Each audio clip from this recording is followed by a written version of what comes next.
setting कर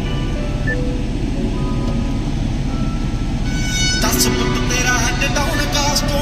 चंगा भला हसदा सी मौन कास तो आ जेड़े दरवाजे विच बोल चंगी खड़े आ मैं चंगी तरह जानदा आ कौन कास तो कुछ इत्थे चांदी चमकाउणा चाहुंदे ने कुछ तैनूं फड़ थल्ले लाउणा चाहुंदे ने कुछ कन्ने आए इत्थे भुखे फेमदे नाम लैके तेरा अगे आउणा चाहुंदे ने मुसीबत तां मरदां ते पैंदी रहिंदी ऐ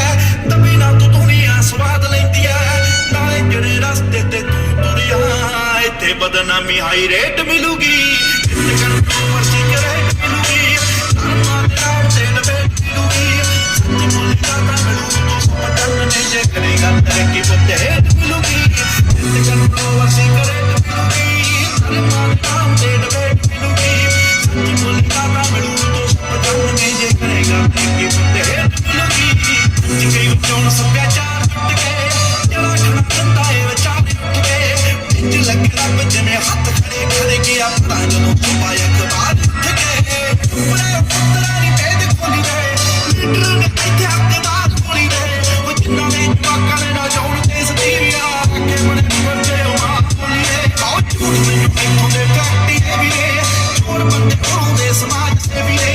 सच वाला बड़ा बाज लोग लुटदे सजाई ना विच दी वेट मिलूगी कंट्रोवर्सी रेट मिलूगी धर्मा नाम ते डबेट मिलूगी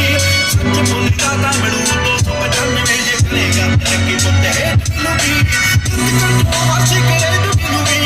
धर्मा नाम ते डबेट मिलूगी सच बोली दा तां मिलू 295 जे करेगा तरक्की बुद्ध हेट मिलूगी आओ मारदे आ बड़े खड़े इंडा विच पहुंच जांदे